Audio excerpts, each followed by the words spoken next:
Welcome back to the episode. Today is June 24th. We are just, one day apart from first round of the NBA draft. Um, going to discuss the Pistons draft pick this year. Um, had the 21st overall pick, traded. So it's kind of weird how it happened. Like the guy got picked and they traded for him like two picks later. Usually, Yeah, like, I feel like the pick kind of happens right then and there, and then they just kind of, yeah, traded up technically, gave swapped the first round pick, gave up three second round picks, was able to go get a gentleman named Ebuka Okorie, 6'1", 186-pound guard from Stanford. Um, Pull up his stats here. Probably kind of went under the radar, given some of he did win already. I think it was like a 23, like 23, 4-3 guy. yep. I was gonna say, Um, yeah, 22, led the 23 SEC in scoring at Stanford. yeah. Uh, But yeah, no, we'll talk about him a little bit. Loaded freshman class, kind of guy that I did not hear about until really last few weeks. But talk about him a little bit. Isaiah Stewart also got traded for three second round picks. So we gave up three picks, got him right back 24 hours later. We'll talk about that a little bit. Paul Reed, what that might look like for him, getting more of an expanded role, getting a little bit more money. Jalen Duren tendered contracts. We're just gonna dive into a lot of what the Pistons have done the last week. They've been a little active, and this is what you love to see this time of year. Akito, you just want to kind of see your thoughts. We'll start off with Ebuka Okorie. Just want to see how you feel about that pick. yeah, so I think this is one of the weird things about the NBA draft in particular, where I feel like players come out of nowhere more frequently than in other draft, like the NFL draft, for instance. Um, so I'll say that's interesting. But I have never. I'm not gonna act like I was familiar with this kid whatsoever. But you brought him up last week, almost in like a backhanded compliment about how we were talking about drafting him, and it turned out to be true. And so diving in, looking at the highlights, reading a couple of things, watching a couple of videos on him over the last day, I'm starting to buy into the story a little bit. I think he's seems to be an exceptionally smart kid. Was committed to Harvard University. I guess just development, recruiting process, shooting up the rankings. He kind of came a little too big time for Harvard. Ended up going out to Stanford, and it looks like from day one he was just a bucket getter. A couple of interesting things I will say about him. I think he had 68 threes, right at two a game, like 2 or 5 a game. Uh, and the most interesting thing I read about him, as far as just prove how much of a bucket getter he really is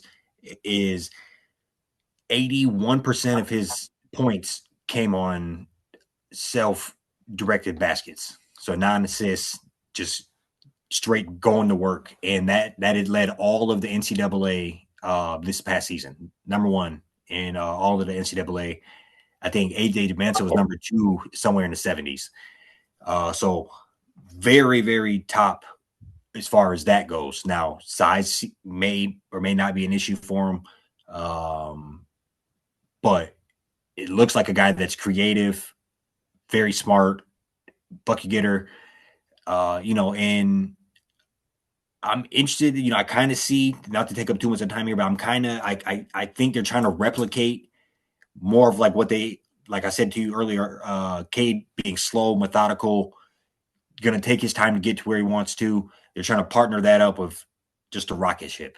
They had Ivy, that didn't work out.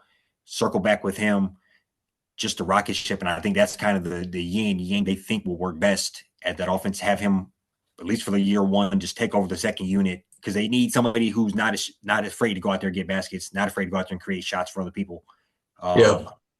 And I think that's kind of what they're doing. Now he will have to pass a little more, but I mean, I don't, not like he probably had all that he was working. Not like he was probably working with a lot over at Stanford anyway. So Right. Yeah. That's a great point. No, I get a lot of what you said. And I don't know. I think for me, like, I feel about combo guards, small combo guards. It's at least for the last 3 to 4 years, it's been a wings league. You look at the two teams in the finals. You look at how a lot of these teams are built nowadays. A lot of like positions basketball, but you got a lot of guys in that 6'8" to 6'9" range. To where I thought that we might want to go and get, like a Cameron Carr, or like Isaiah Evans. But yeah, we end up going this route. And what I always say though, with the combo guard, I feel like you got to have some type of superpower, and his might be he's getting buckets. So it's that you throw out there, of him, that high percentage of him getting his own basket, up there with the number one overall pick. Um, that's telling. Yeah, Um, yeah. you know, and then like you said, not playing with much. Supporting cast probably a little light. So he's probably was getting double teamed and game plan for and still found a way to average 23 a game.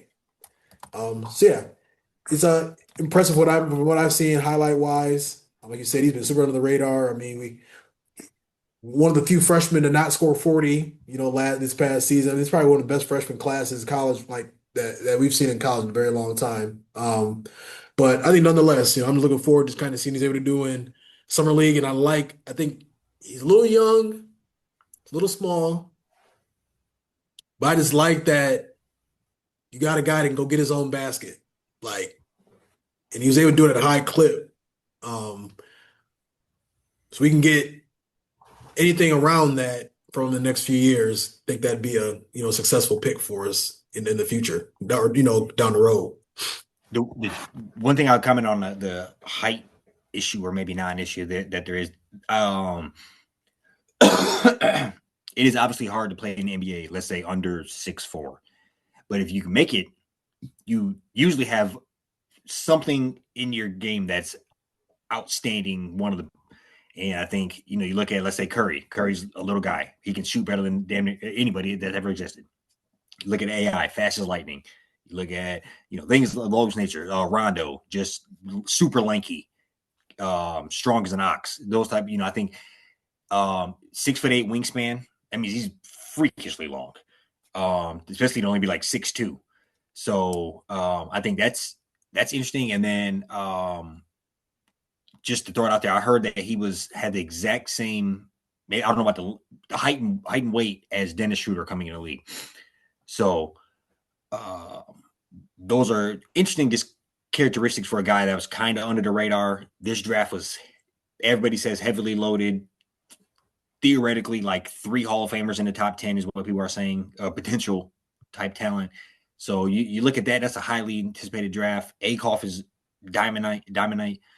So I think maybe in a slower draft, he probably would have maybe tipped up into like the 12 range, 13 range. Yeah, Maybe if he does this at even Wake Forest and not Stanford, he might have, I mean, I didn't even know Stanford's in the ACC, so I don't think he had a lot of eyes on him this year. I haven't watched much ACC anything in so long. Yeah, No, I that. mean, I guess the Duke, North Carolina, but no, and then led the ACC in scoring, period, but also as a freshman over Boozer. So he has accolades to his name. Dropped 38 Yeah, versus North Carolina. Dropped. So like I said, I may have brainwashed myself into liking a little bit, but I think the summer league will be telling, because I think he should hit the ground running. Because speed should translate, getting to the basket, should translate easier in the summer league. So if he's not getting off, then I think then we can be like, okay, we took a big risk. yeah, And I guess I'll kind of spin this into the next conversation here. We just let go of Isaiah Stewart. Thank you for your service. One of the, anchor of the team dating back, 5-6 years. Kind of watched him grow and develop into one of the better defensive players in the league. So, it does suck to watch him go. I do want to know what exactly they're cooking up, because we traded him for 3 second-round picks. Not even entirely sure how that works with the money. I thought the money had to be somewhat equal. But we worked up like $15 million in cap space there. So just the rumors of what I'm hearing, since obviously this went live like 20, 30 minutes ago, but looks Mhm. like are kind of high on the Norman Powell and Austin Reeves. So, kind of thoughts on those two and what that might mean. Kind of if you had your pick of those two, what would you prefer, I guess?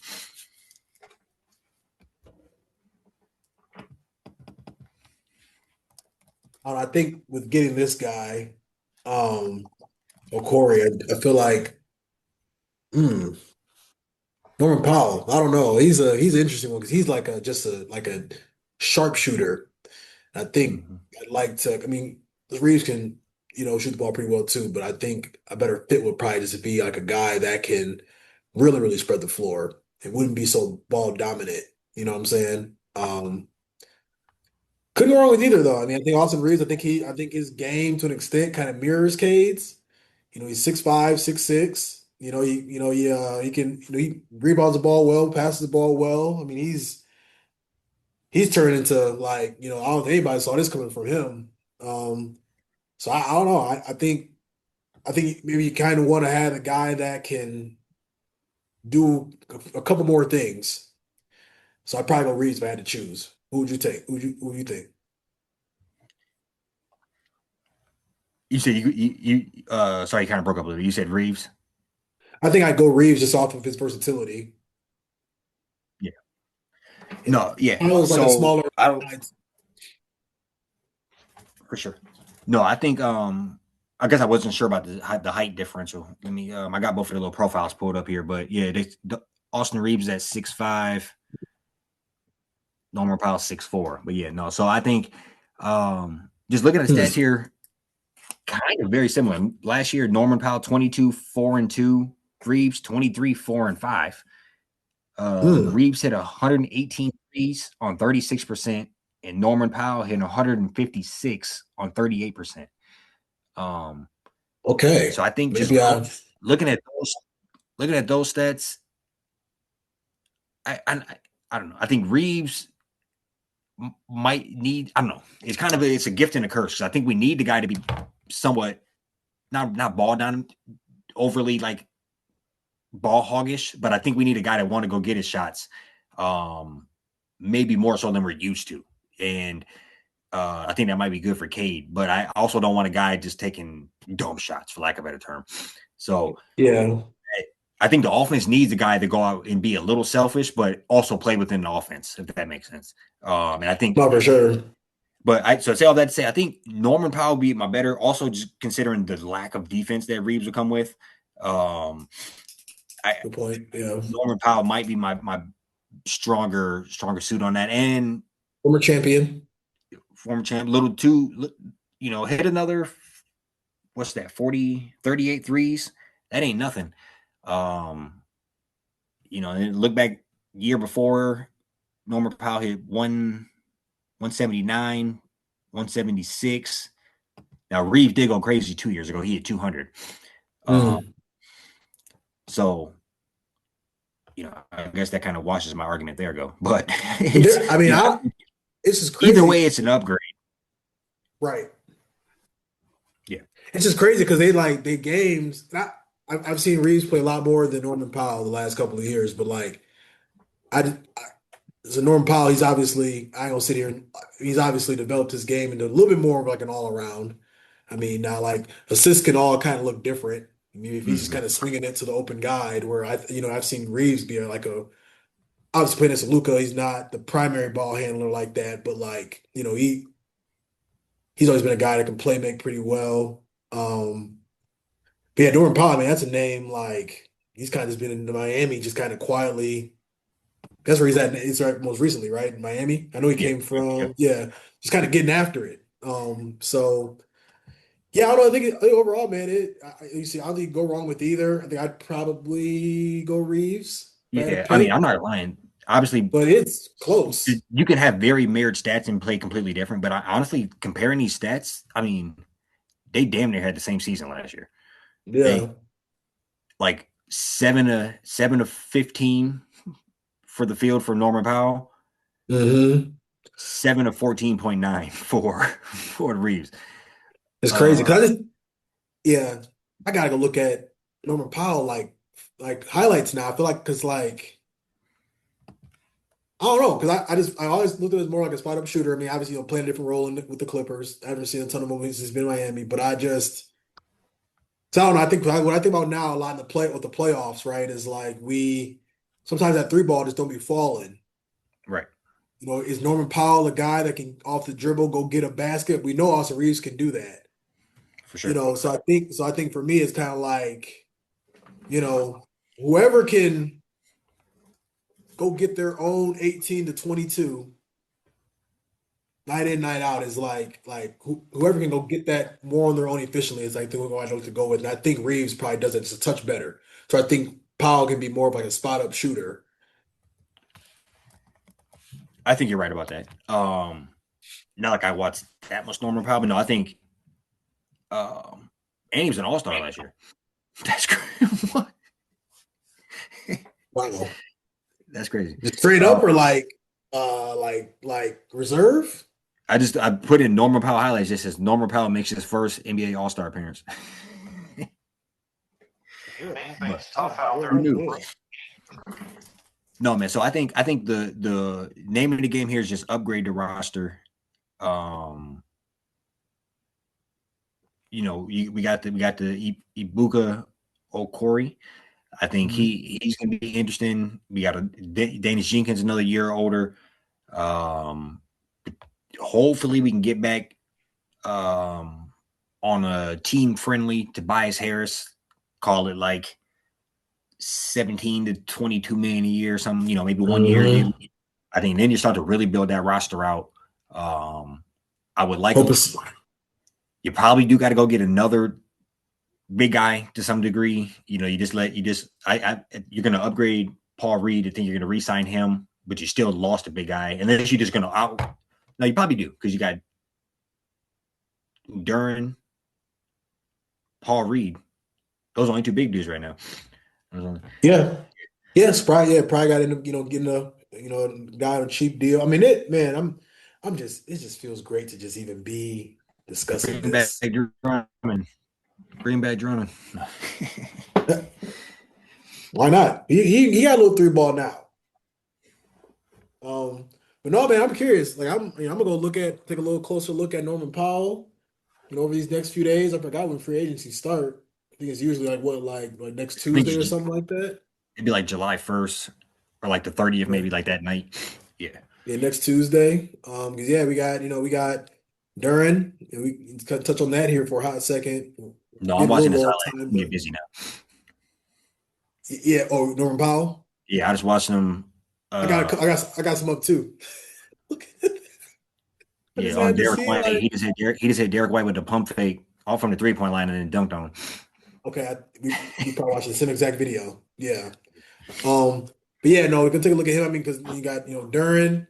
It's gonna be another cap space situation that might work in our favor to where if we tendered him, and if I hope this is correct, but from what I understand, he can now no longer make more than 177 million over 4 years unless we just give it to him, which it sounds like he gonna have to go get an offer and we gonna match that.